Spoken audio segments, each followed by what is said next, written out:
260টি জায়গা আমরা ঝুঁকিপূর্ণ চিহ্নিত করেছি।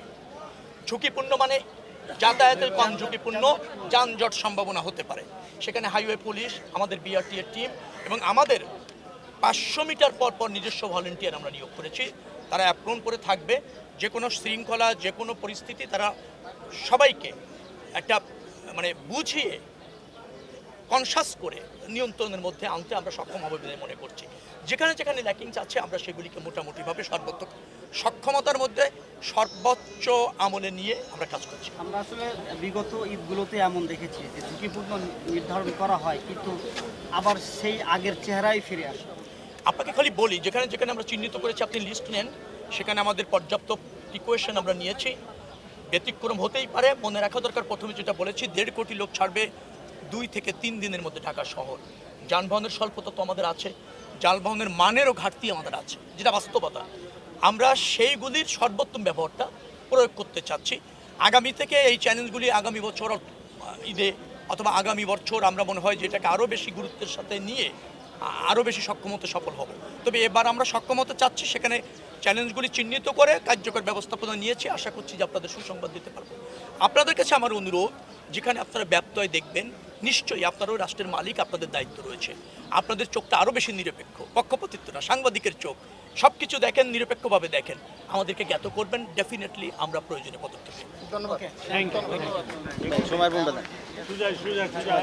প্রায় 1.5 কোটি লোক 2.5 থেকে 3 দিনের মধ্যে ঢাকা ছাড়বে, সেটা একটা বড় ব্যবস্থাপনা। বিশেষ করে স্থলপথ, রেলপথ, নৌপথ, সব পথেই মানুষ ঢাকা থেকে গ্রামমুখী হবে 2 থেকে 3 দিনের মধ্যে। এটা একটা বড় চ্যালেঞ্জ।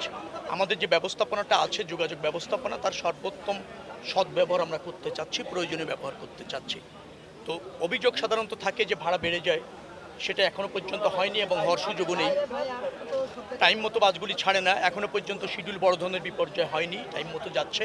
চ্যালেঞ্জটা আগামী 2-3 দিন আছে, সেই জন্য আমরা প্রয়োজনীয় ব্যবস্থা ইতিমধ্যে গ্রহণ করেছি, সড়ক যোগাযোগে, নৌপথ যোগাযোগ এবং রেল যোগাযোগে। তো আজকে আমরা সায়দাবাদ বাস স্ট্যান্ডে আসলাম, এর আগে ফুলবাড়ি থেকে বাস স্ট্যান্ডে গিয়েছিলাম। ভাড়া নির্ধারিত হারেই নেওয়া হচ্ছে, ঠিক আছে। এখনও পর্যন্ত যাত্রীর চাপ মাঝারি, ব্যবস্থাপনা যা নেওয়া হয়েছে যথেষ্ট বলে আমরা মনে করছি।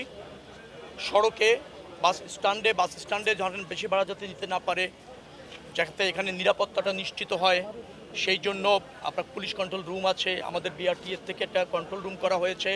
এখানে সিসিটিভি দেওয়া হয়েছে, সার্চ লাইট দেওয়া হয়েছে রাত্রে, যাতে সবাই একটা নিরাপত্তা বোধ করে এবং নিরাপত্তা নিশ্চিত করতে পারে আইনশৃঙ্খলা রক্ষাকারী বাহিনী এবং আমাদের যে সুপারভিশন আছে মন্ত্রণালয় থেকে। পাশাপাশি আমরা আরও যেটা করেছি সেটা হচ্ছে ভিজিলেন্স টিম আছে, আমাদের আরও মনিটরিং টিমও একটা করা হয়েছে, যে ভাড়া যাতে বৃদ্ধি না পায়, নিরাপত্তা যাতে ঠিক থাকে। ম্যাজিস্ট্রেট আছে, এখানেও আছে, স্টেশনগুলিতে আছে, হাইওয়েতে আছে। অবাক হবেন যে এর আগে 9 জন ম্যাজিস্ট্রেটের নেতৃত্বে 9টা মোবাইল কোর্ট কাজ করতো। এবার আমরা আরও 15 জন ম্যাজিস্ট্রেটকে এনে প্রায় 24টি মোবাইল কোর্ট পরিচালনা করছি। হাইওয়েতে যে সমস্ত রাস্তাগুলি আছে মেরামত করেছি, সংস্কার করেছি, চলাচলের উপযুক্ত করেছি। আমার মনে হয় যে মিনিমাম দুটি লেন, কোনো জায়গায় 4 লেন 6 লেন যেখানে যা আছে সেটা কার্যকর থাকবে। আরও হচ্ছে যেখানে কনস্ট্রাকশন কাজ চলছিল ব্রিজের অথবা হাইওয়ের, সেই সমস্ত জায়গায় মালামালগুলো আমরা সরিয়ে নিয়েছি, ইকুইপমেন্ট সরিয়ে নিয়েছি, লেনগুলি উন্মুক্ত করতে আমরা সক্ষম হয়েছি। পেট্রোল পাম্পগুলি 12 দিন, অর্থাৎ ঈদের আগে 7 দিন, ঈদের পরে 5 দিন পর্যাপ্ত তেল নিয়ে 24 ঘন্টা খোলা থাকবে, সেটা আমরা নিশ্চিত করতে পেরেছি। তো এভাবে আমাদের সব শক্তি আমরা প্রয়োগ করতে চাচ্ছি, সব সম্ভাবনাকে কাজে লাগাতে চাচ্ছি। বিশেষ করে হাইওয়ে পুলিশ, স্থানীয় পুলিশ মানে জেলা পুলিশ, যে জেলার উপর দিয়ে যাচ্ছে, মহানগর মেট্রোপলিটন পুলিশ, জেলা প্রশাসক, টিএনও, সবাই এ ব্যাপারে সজাগ আছে, যাতে যাত্রীদের কোনো বিড়ম্বনার শিকার হতে না হয় এবং তারা যাতে কোনো দুর্ভোগের মধ্যে না পড়ে যায়। আবার কোনো জায়গায়, বিশেষ করে যমুনা টোলের ওখানে আমি সেতু বিভাগের সাথে কথা বললাম, ওরা পর্যাপ্ত পানি, খেজুর ইফতারের টাইমে বা ইফতার সামগ্রী রেখেছে, যাতে প্রতিদিনই কয়েক হাজার লোক তারা ইফতার বিতরণ করতে পারে পরিস্থিতির কারণে। সে ব্যবস্থাপনা আমরা রেখেছি। আপনার যেটাকে বলা হয় হাসপাতাল, আশপাশে যে সমস্ত হাসপাতাল আছে, কেউ হঠাৎ করে চলার পথে অসুস্থ হয়ে যেতে পারে, সে প্রাথমিক স্বাস্থ্যসেবাটা যাতে পায়, অ্যাসিস্ট্যান্টটা যাতে পায়, সেটাও আমরা নিশ্চিত করেছি। আমরা মনে করছি যে একটা ভালো ঈদযাত্রা মানুষ স্বস্তিতে আরামদায়কভাবে এবার অন্তত উদযাপন করতে সক্ষম হবে। এটা আমাদের প্রধানমন্ত্রীর অঙ্গীকার, তিনি এটা সার্বক্ষণিকভাবে জানতে চাচ্ছেন, দিক নির্দেশনা দিচ্ছেন, আমরা সংশ্লিষ্ট মন্ত্রণালয় এবং যে সমস্ত কর্তৃপক্ষ এখানে আছে, বাস মালিক সমিতি, শ্রমিক সমিতিগুলি এখানে আছেন, তাদেরকে নিয়ে তাদের পরামর্শে তাদের কাছে আমরা চেয়েছি যে আমরা নির্বিঘ্নে ঈদযাত্রা নিশ্চিত করতে চাই। আপনাদের কী কী অ্যাসিস্ট্যান্স আমাদের করবেন আর আমাদের কী কী অ্যাসিস্ট্যান্স আপনাদের করতে হবে, তারা যেগুলি আমাদেরকে পরামর্শ দিয়েছে আমরা সর্বাত্মকভাবে আমলে নিচ্ছি। আমাদেরকেও তারা সহযোগিতা করছে। আশা করছি সবাই মিলে একটা ভালো ঈদযাত্রা মানুষকে উপহার দিতে পারবো বলে আমার